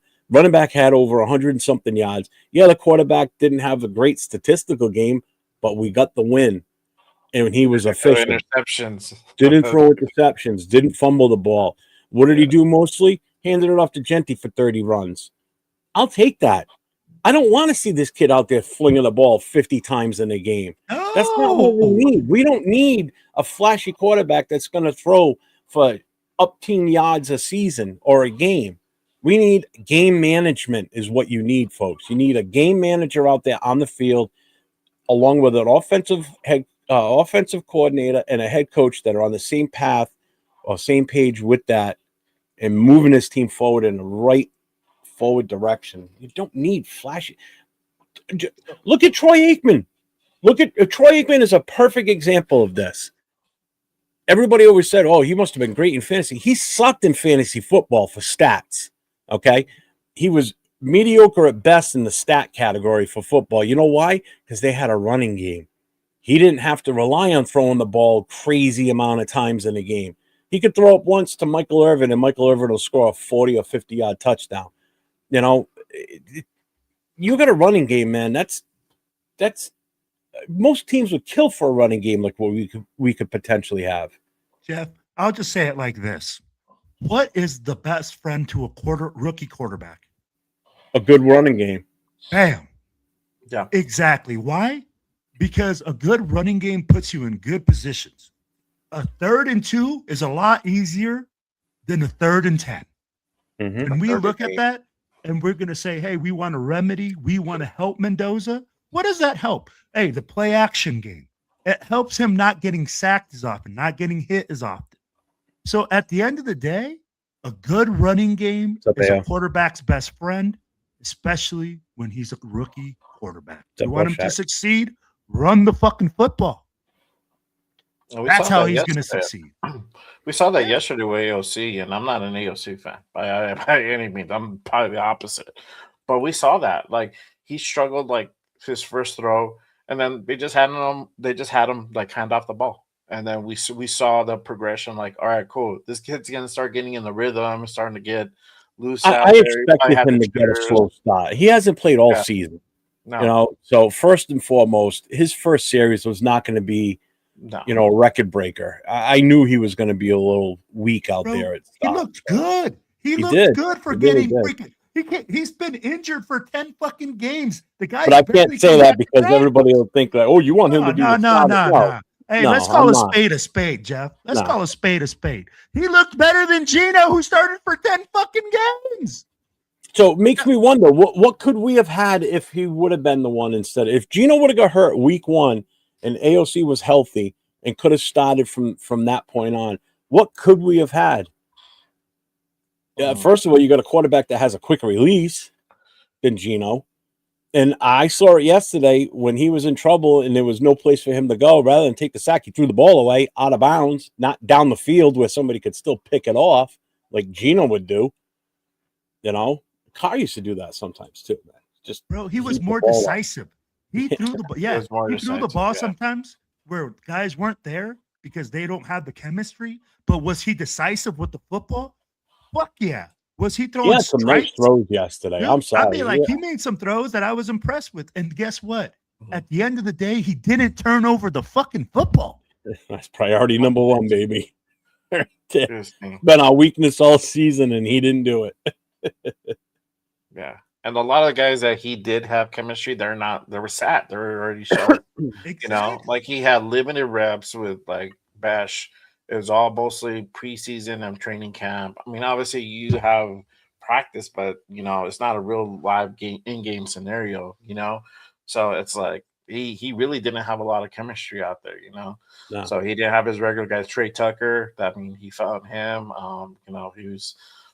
He was able to go ahead and hit Lockett, but he really didn't have a lot of chemistry out there with the guys that he normally agree. runs with, right? But yeah, he managed that game pretty well, and I got to eat crow. He only got sacked once, and but also that was because they did run the ball heavy yesterday as well. So, And you know what? I that's would take this. I would take the 6 wins, wouldn't you? Mhm. Right Because now? guess what? Yeah. It's an improvement from the prior year by 2 games. Okay, it's 2 games. It's better than being a downward 1 game. This year, we finished with 3 wins this year. Last year, we had 4. The only saving grace is the fact that we won yesterday. We're not on record of having 15 losses in the season, which would be an all-time high for us. We stopped at 14, so we've already been 2-14 at one point. Now we're 3-14. I'll take 3-14 over 2-15 any day. Oh yeah, Sorry, because that's a record I don't want to be. and we got to held beat the to. Chiefs, Bro, I fucking hate losing, bro. I don't No, want to beat the be Chiefs. known as a fucking loser. 2-15, you're a worse loser than 3-14. Yeah. I'm sorry, bro, but I don't want to come in 100th place. I'll take 99. Yeah. Come on, bro. Matt says we'd have a better record, but still no. But anybody thought that we honestly were going to the playoffs? Yeah. I'm sorry. Unrealistic. Everybody wants to see the same thing happen with, like Chicago did it this year. Okay, they went from one of the worst teams in the league to the playoffs. Mhm. Washington did it the year before last season. In 2024, they went from bottom of the barrel to. Did they make it to the championship game? Right? Yes. No. Yeah. Yes. Right. Washington. Yeah, they made it to Yeah. the NFC So championship. They I mean, almost that's won, what bro. They people are almost won. expecting. Yeah, you're not going to get that. It's just not going to happen. It's Same an thing with anomaly Jacksonville when that this shit year. happens. Yeah. But this is the thing that people have to realize. All these teams that you had just mentioned, they were like only like 1 or 2 pieces away from like getting to that next level. Yep. They brought in their coach. They're able to go ahead and get the pieces that they needed. And then you're starting to see that success. The only one is you see is Washington, but Jaden Daniels was down majority of that year. Like he got injured, he was down, then he came back and then got re-injured, and he's been on the shelf for like majority of the year. So literally, it's gonna be 2026 is gonna be his real sophomore year. Hopefully, he'll have a full season. I like the kid, and I keep an eye on him every now and then to see like how he's progressing and stuff. Because that's a guy that we could have had at one point too. We weren't aggressive enough. Whatever you want to say, we weren't ready for him. But hey, this team will never be ready unless we take a fucking flyer. And I think you just have to go ahead and do that. But those teams were just a couple pieces away. They were. That's why you see it. Like that's why you see that happen. Because they've already had like the infrastructure, and we just don't have that infrastructure. We still need a lot of work. Yep. If we had I think if things would be different, we had an offensive line, and we just needed maybe like a wide receiver 1, and maybe get like another wide receiver, right? That would probably, and then the quarterback, and then that would be different. I think we have some pieces defensively, maybe a couple pieces on that side of the ball, and then that would be cool. But we're just not there. We need work all around. That's just how it is right now. But I would look at this. If we want to model after Chicago, if we're looking at Chicago, look at what Chicago did. They got their quarterback. They traded back. They acquired picks. Now they had a shitload of picks and they drafted. And they fleeced KC for offensive linemen too. Look how that paid out for them. And look what KC turned into. Guess what we need to do? Fleece somebody else for their offensive linemen. Yeah. Baltimore. Hey, if they end up firing Harbaugh, I'll tell you what, there's a better chance of us getting Linderbaum. He's going to want to get the hell out of there. He's not going to want to start over there with what, you know what I mean? He might be able to come over here and get more money anyway, too. Yeah. We got to throw money at him because Baltimore does not have the money. I think they got $10 million in cap space right now. Yeah. So unless they shed money off big time somehow, they're not even going to be able to afford what we're going to offer them because we're going to have to offer somewhere in the 20 mil. Yeah. And well, I think the writing's on the wall with that guy with the Ravens and Linderbaum because they could have easily picked up that 5th-year option. They decided not to. And so I think they're probably going to let them test free agency. I hope that happens, and we'll hopefully we get something figured out by free agency, and then we can go ahead and swipe that dude because that would be a big boost. That would be a big boost to go ahead and bring that dude in. Massive boost. You kidding me? Massive boost, yes. Even if we just got him, I'm all for just go get Mendoza. Don't even waste your time. Just do it. Because we already have some pieces that we can go ahead and explore. But you already have Miller as your left, and then if you get Linderbaum as your center, you're in decent shape. You know, and if you get the right coach as a starter. Well, one player of his caliber can elevate everybody else. That's the whole point. You know, you bring in a bona fide top center like that, you automatically make everybody around you better. Let me just put it like this, Jeff. You've mentioned this quite a bit. He's the captain of the offensive line. He makes all the calls. He makes all the adjustments for the offensive line. That's how important the center is. I'd be like just upgrading that spot, letting JPJ do what he does, letting freaking him learn from Linderbaum if he wants to take over center one day. That right there solidifies 3 out of the 4 or 5 positions on offensive line. I'm like, that literally lets you run the ball to one side. If we can't do anything, you run behind the left side of the line. Yeah. So that makes a ton of adjustments. I agree with you. But again, we have to get our guys. If we don't get Linderbaum, then what? Then who are we looking at? Go to the draft at that point. If there's no other center out there that you deem that you know that's a free agent that you want to pull in here, because there's a couple in the draft that could be enticing, and you're not going to have to reach for them either. I mean, the first one that comes to mind is that kid Slaughter. You know, if that's what we're going to do, that's what we're going to do. If you're going to go Mendoza, you have to sink money into this offensive line, whether it be draft equity, draft capital, whatever you want to call it, or salary cap money by bringing in free agents.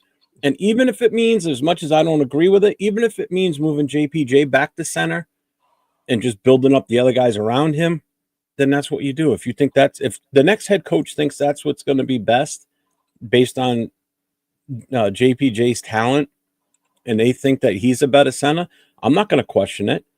I personally think he's a better guard, but that's my opinion. You know I get a lot of pushback on that in the chat sometimes about, he should be center, primarily from Jack Kenna, who's dead center. You know what? And if you do want to play him at center, then who are you going to bring in to play guard?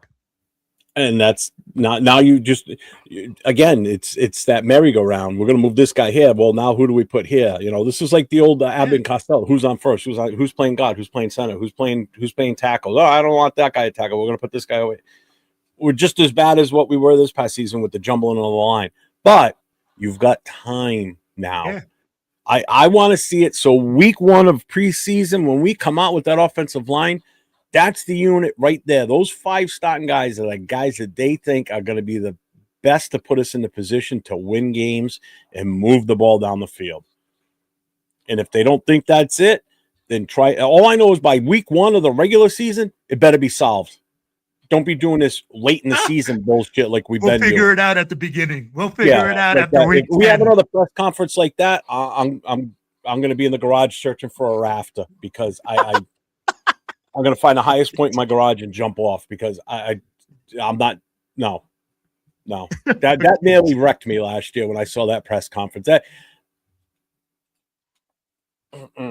that point right there, that's when I said we're going to be shit this year. If this is his thinking and his philosophy on this offensive line, we're doomed. Yeah. We are doomed. And I said it out loud on a show, and here we are at the end of the season, and we were doomed all season. It never got better. All season, no, it didn't. Oh my God, I can't go through another one of those. Was slightly better, but it was still bad. I mean, we had our games where we looked good. You're right. Yeah. But we had our games where we were just horrible.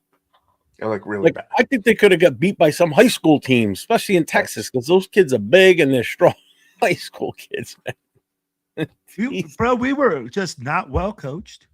Oh, I'll be like everything, bro. We never looked prepared in a fucking game besides the fucking game in Boston, which they had all freaking offseason to be prepared for. Yeah. That's the only game. Right, mm-hmm. What's up, Primos? What's going on, bro? Hey, what up, Primo? Mike Guerrero, I'm not shouting until we get a new coach.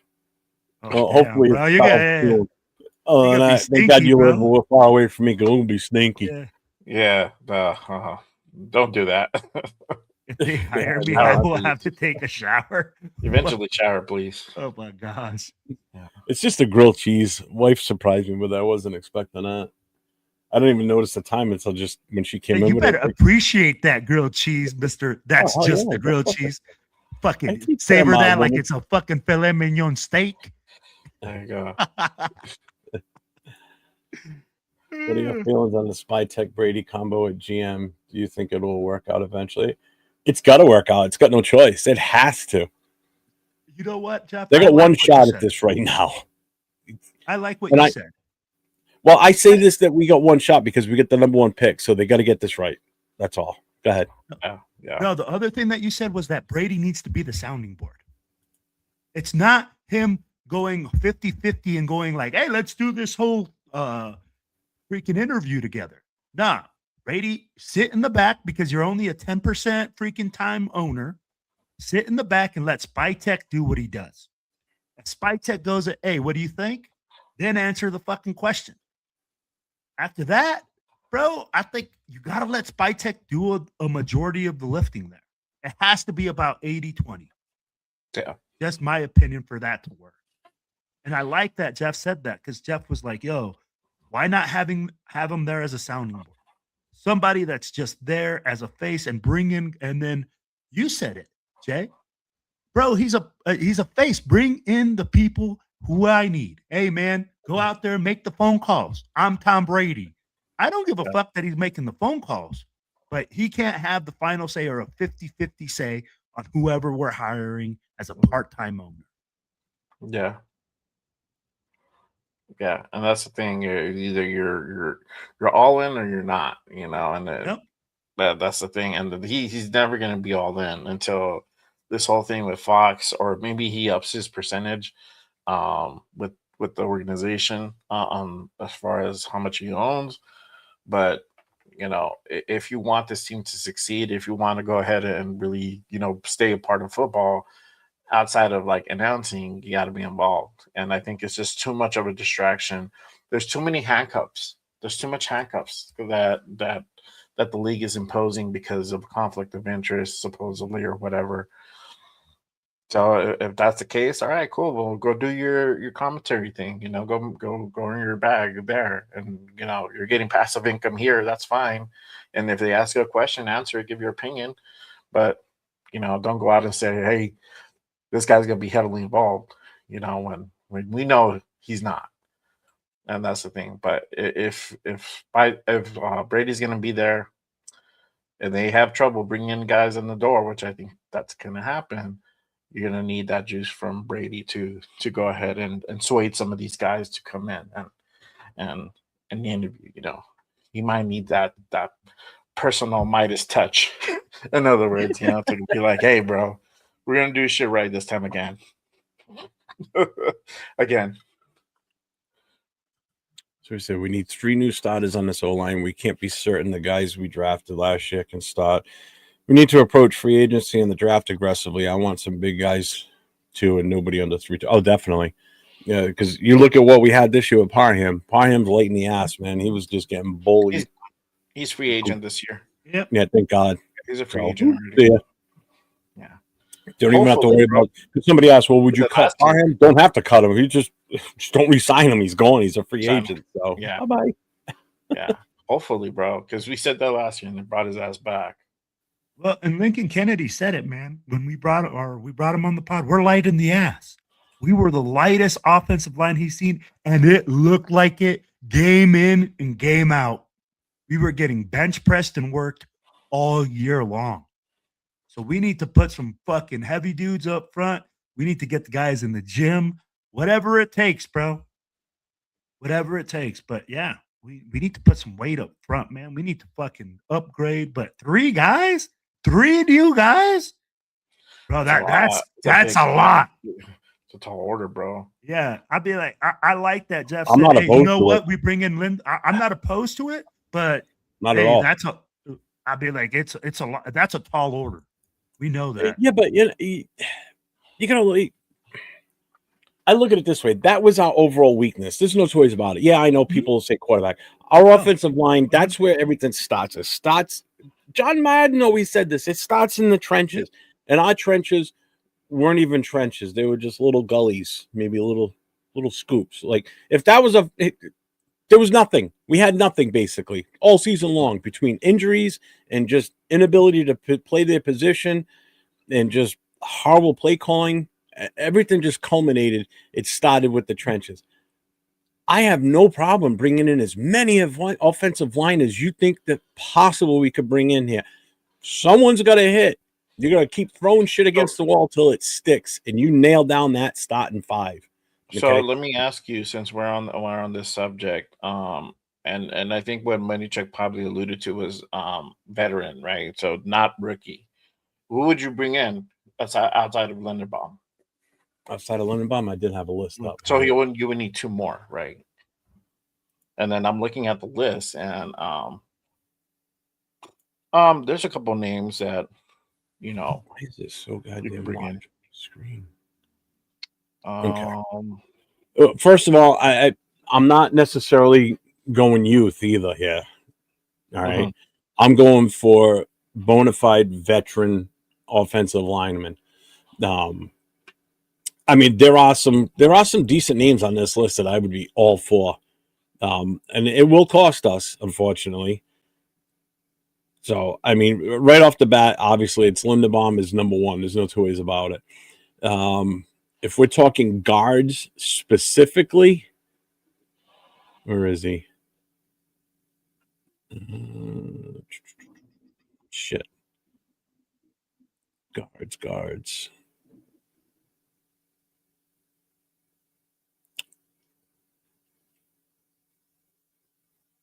Where the fuck did he go? Who? No, here is Evan Neal's in here. That's the one I was looking for. Yes. Yeah, Evan Neal. Evan Neal would probably be my top guard that I would probably try and go for. And he's not going to come expensive either. He's going to be on the cheap side. You're going to be able to get him for under 10. I think that's if they don't want to try and re-sign him. Mm-hmm. You could be in a bidding war. If you want to not so much go youth and go with an older guy, you've got Cleveland's got 3 guys that are up for grabs right now. And we all saw what Judkins could do too with them. So you've got Bitonio, you've got Teller. Those are both guards. You got Cam Robinson, left tackle. Now, these guys are all in their 30s. One's 30, one's 31, and the other one's 34. Then you got Tennessee. If you want to go for age with super experience, then you're going for a guy like, Isaac Siumalo. How do you pronounce his name? From Pittsburgh. Yeah. 32. Zeitler from Tennessee, 35 and a half. You could even go with a guy that you're familiar with that we've had here before, and I think he's been fine with the Giants, and that's Elminor. He's 31. It's another option to bring a guy like that back. I think Van Roten is available again too, but he's a little bit. I think so. I think he's a little bit older. I think he's available. You got Dave Edwards also available from. But Neal's my first choice. If I'm going for a veteran free agent, Evan Neal. I mean, yeah, he is younger than most. He's 3 years into the league. But again, I'm all for getting a youth movement too with the offense. Think about it. If you were to bring him in, Linderbaum's only in the same age bracket. JPJ's a year or so younger than them. Glaze, jury's still out on him. Caleb Rogers, I think, is going to be a mainstay for a while. I don't think you're going to see him go anywhere. I think he's going to mature into something good for us. So the oldest one on the roster would end up being, and even Colt Miller's not that old, but he's got injury issues. That's the biggest. Yeah. That's the biggest problem with Miller. You know, so there's ways to fix this offensive line, and don't forget, you still draft a few and bring a few in. Yeah, you still draft maybe guys. You know, a third round. We have a lot of fourth round comps. I think. That's coming our way. You can get. I wouldn't be opposed to grabbing another quarterback. If we take Mendoza, I'm fine with drafting another quarterback in this draft too, whether it's fourth round or beyond. You know, bring in some competition. Let's try someone else out. You know, somebody you want to take a flyer on and potentially could be the future backup behind Mendoza. You never know. It's all building for the future. So, and I told you, Raider Nation's got to be patient. Whoever comes in here. You cannot be already starting. If we start off 0-6, 0-7, 0-10, can't be like, oh, this guy's no good. We got to fight. Stop that shit. Stop that. We have to start somewhere, okay? And if we start off 1-7, 1-16 next year, stop. You have to let stuff build. You know, with Pete, it was just a disaster from start to finish. You know. Yeah. He wasn't going to be here long term. If you're serious about bringing in a younger coach, an offensive-minded head coach, and you want this team to be around and successful for years to come, you gotta give it time. And that is one thing Raider Nation is they are impatient. And it's society today too. Everybody wants it now, you know. And this is the main reason right here. Because everything's at your fingertips right here, and you can, you know, you want something to eat, call it up. They'll bring it here in 5 minutes. You know, Uber Eats. You know, you want to know what the weather is? Boom, 5 seconds. You already got the answer. Everybody's like now.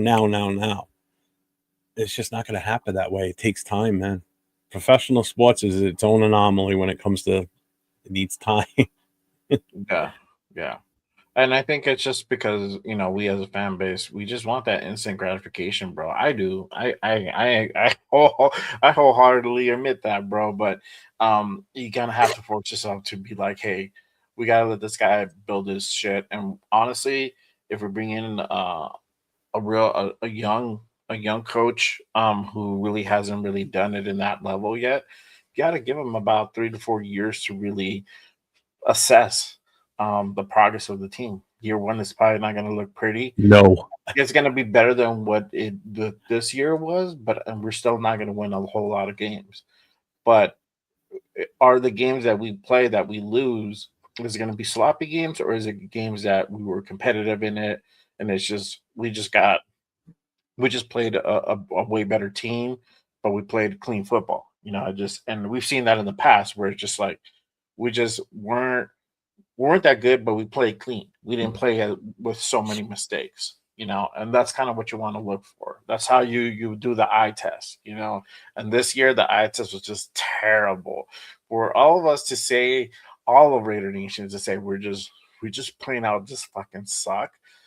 It's that bad, man. And then on the field it was just evident. So that's why I think I say that the writing was on the wall that Pete was not going to be here. It's just everything was just sloppy. We looked worse than the prior year because bringing a new coach and having some of these pieces here, and you know, we had the number 6 pick last year.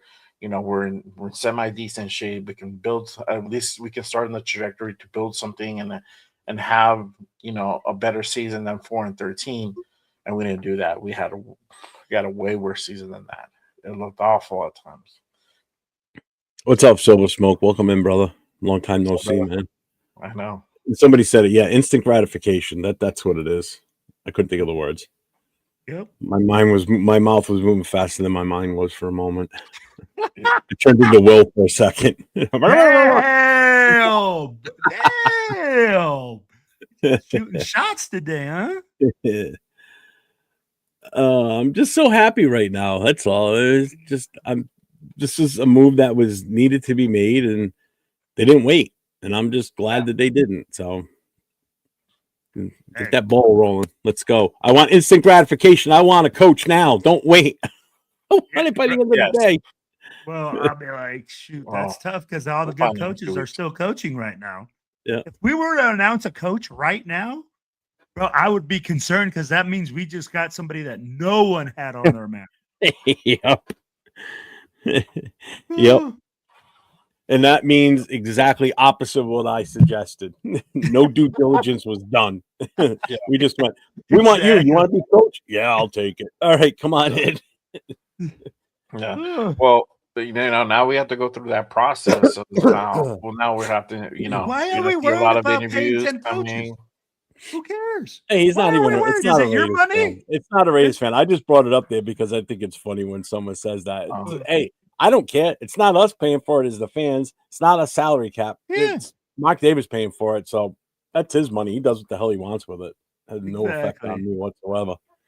Yeah, exactly. Yeah, and we could potentially have even more too, Silver Smoke. There's a chance that we could make some moves. Yeah. But that also means if we make some moves with what we have now for draft picks, meaning the number one pick, that means we ain't probably getting Mendoza. So just remember that. As much as people still want to move back, if your goal is to get Mendoza, it ain't going to happen if you trade out of that because people only want that pick for a reason. Yep. You trade with the Jets, that's who they're taking. I can tell you that right now. That's who you're going to take to freaking the shed. You got to take them out to the shed, freaking. Take that BTA out there and freaking belt to ass the Jets. I'd be like, get some picks. If you're going to get 6-7 picks, what's up, I ain't going to be mad at you. Yep. Yeah, that's what I'm on board with Kubiak. I think, Will, you were, right? Yeah. Jay was what, LaFleur, correct? I'm LaFleur, and then my second pick is Kubiak. And then my third is Brady. Brady's my third. Brady from Buffalo. Yeah, so those are my top three guys that I'm looking. Any of those three guys, I would be ecstatic. I don't know. Unless they bring in like AP back, then I'll be pissed, bro. I'll be like, what the fuck?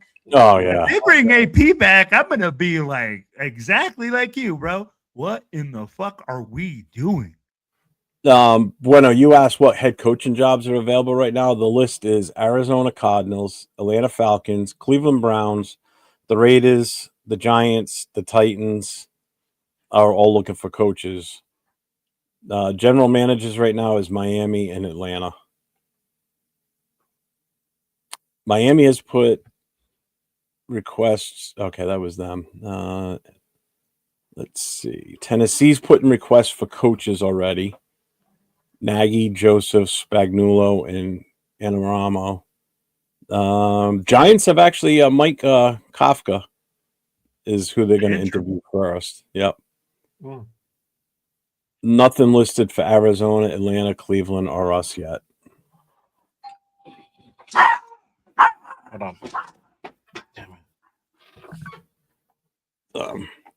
We shall see what happens from here on.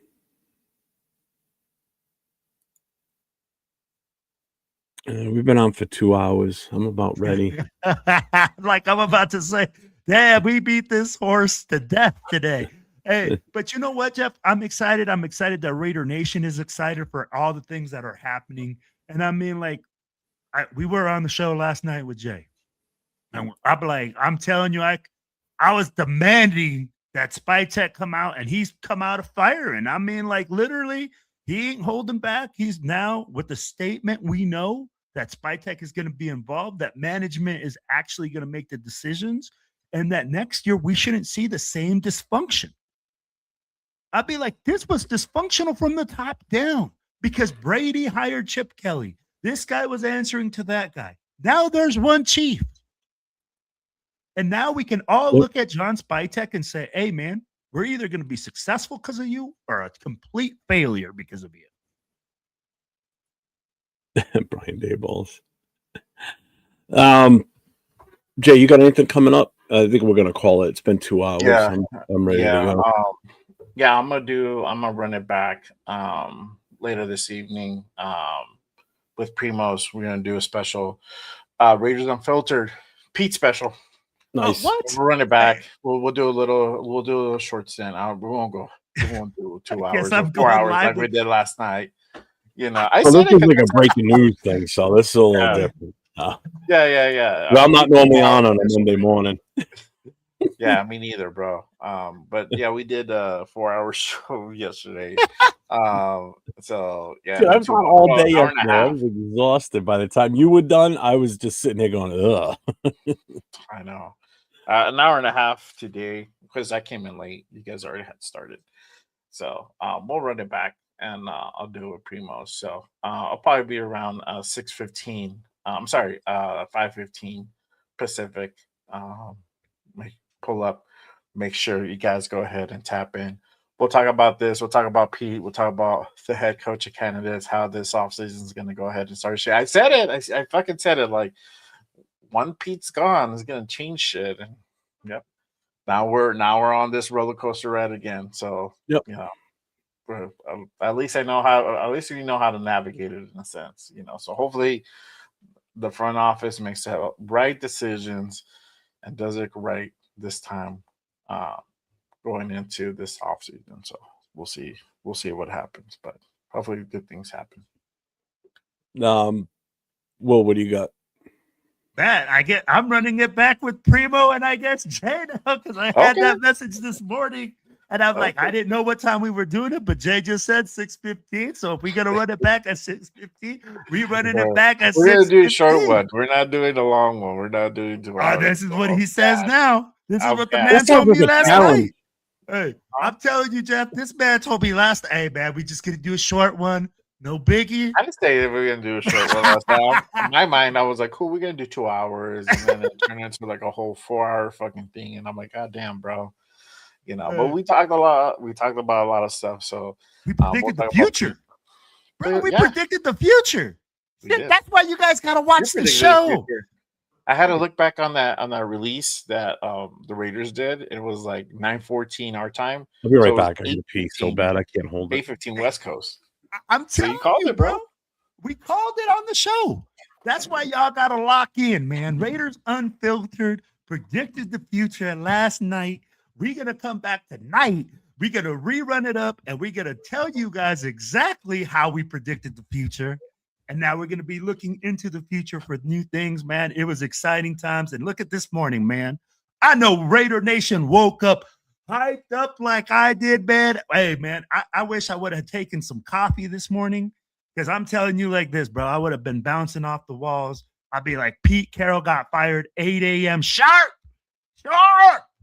I wish I could show the picture. Where is that picture, man? Hey, I would have added this picture to the stage. You see, this is what Pete Carroll got this morning, baby.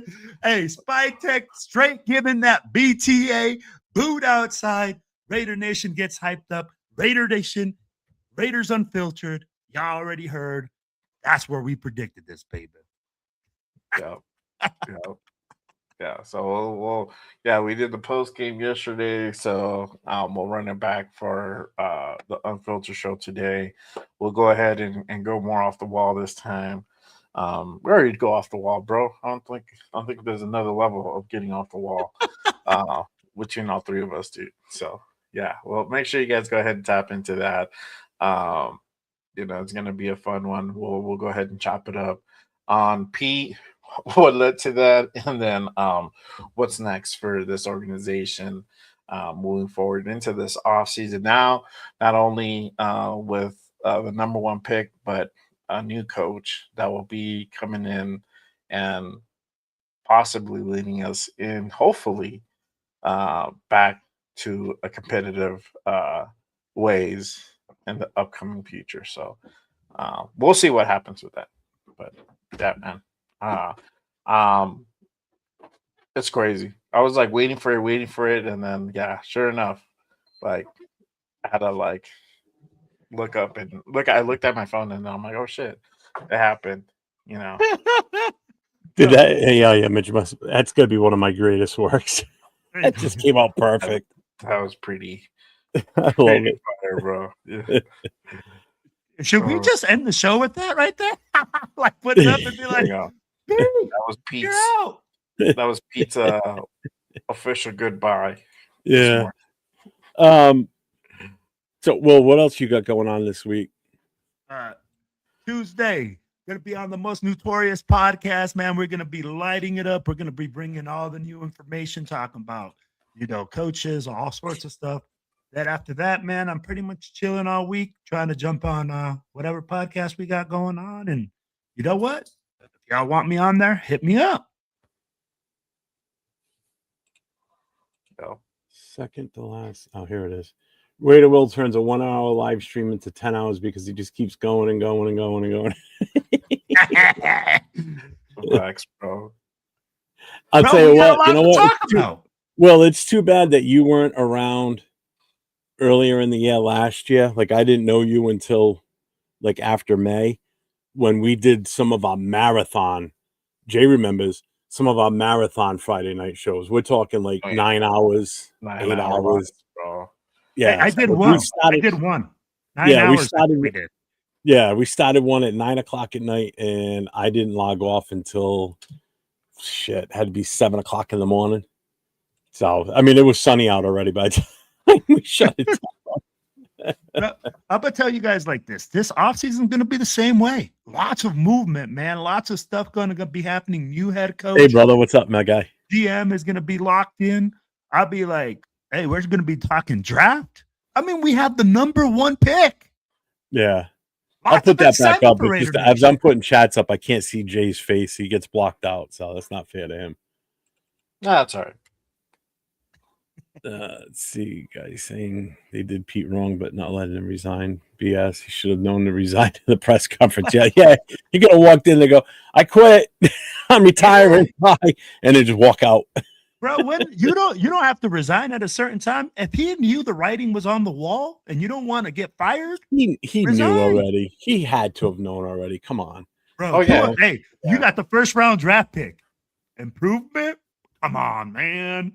Yeah, that's your reward for being so awesome this year. We're giving the Raiders the number 1 draft pick overall. So, all right, we're gonna call it quits for the day.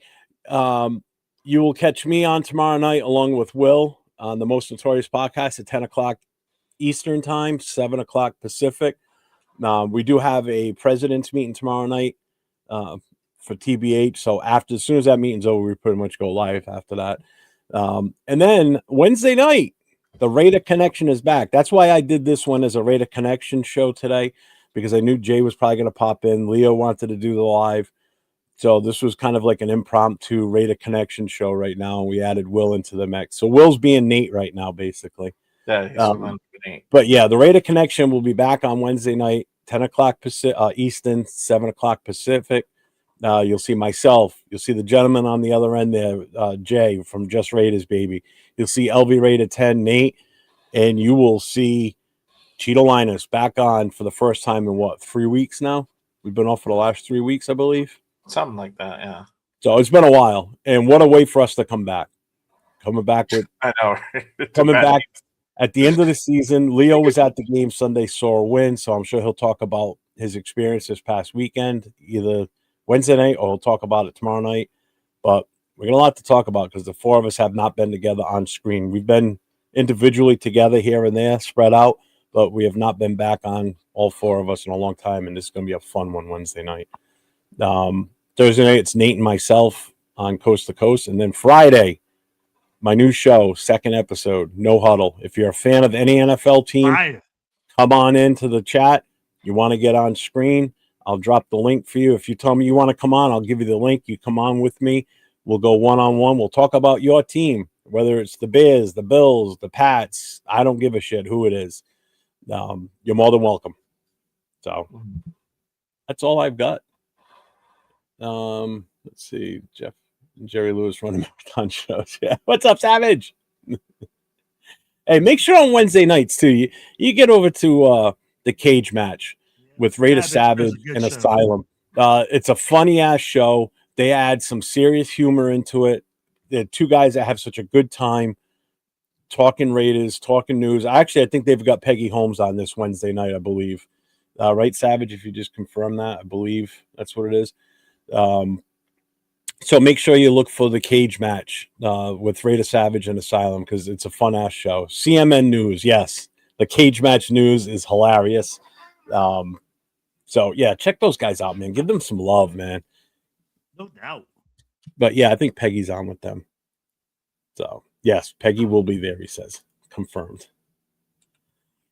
Nice.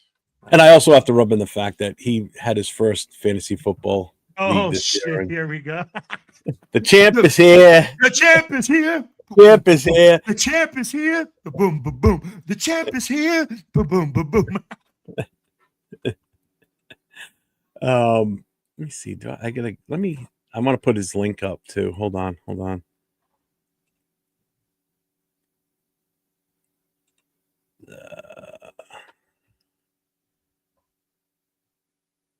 What the fuck?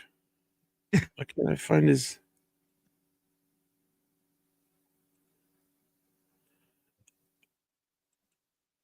Savage, if you've got your link, drop it in the chat and I'll just put it up there too. I can't find it in my list. What the hell? Oh, there it is. I got it. Just found it. There it is. There's the link. So make sure you guys get over to that channel. Hit that sub, hit the notifications, sub, like, the whole 9 yards. Make sure you guys go visit them. They need some love over there. Mm-hmm. So on that note, everybody, Will, you got a real final thought? I got to hear what you got to say at the very end of this. I'm going to give you the last word. Woo! Last word, baby. Johnny Spy Tech, you out there doing work, put in that BTA this morning. I hope you're drinking some coffee. I want you to get your super juice going. Get your Raider Wheel juice going, baby. I need you to make some phone calls. Be Big Don John. Freaking get out there in free agency and attack the day. Every single morning, attack the day, baby. We are going in the right direction, and let's go Raiders! Stay safe. Go. Raider Nation. It's time to connect. Leo, Jay, Nate, Jeff, Rod. Yeah, silver and black. The crew is in sync. Breaking down the madness before you can blink. Another week, wow, another storyline. But the Raider connection keeps it all in line. From Vegas lights to the East Coast grind. We talk that truth, no filter, no rewind. 4 voices strong, so buckle in tight. It's time to bring the nation to life tonight. This is the Raider Connection Show, where the silver and black stories flow. Leo, J, Nate, and Jeff on go, breaking every play down blow by blow. R-N-4-L, you already know. Welcome to the Raider Connection Show. Leo with the facts, breaking down the scene. Jay brings the fire, keeping takes real mean. Nate on the road with the vibe and the view. And Jeff swings heavy when the nation needs truth. Wins or losses, we show up proud. Raising Raider Nation, loud and loud. Hit that chat, pull up, don't wait. This is family, this is connection, this is fate. Silver shields up, the energy grows. 4 voices united everywhere that it goes. Every first down, every heartbreak hit. Raider Nation stays locked, we don't quit. This is the Raider Connection Show, where the silver and black stories flow. Kaleo, J, Nate, and Jeff on go, breaking every play down blow by blow. R-N-4-L, that's how we roll. Welcome to the Raider Connection Show. So grab your drink, hit subscribe, let's ride. Raider Nation strong, we never divide. From kickoff to the final echo, you're tuned into the Raider Connection Show. Hey!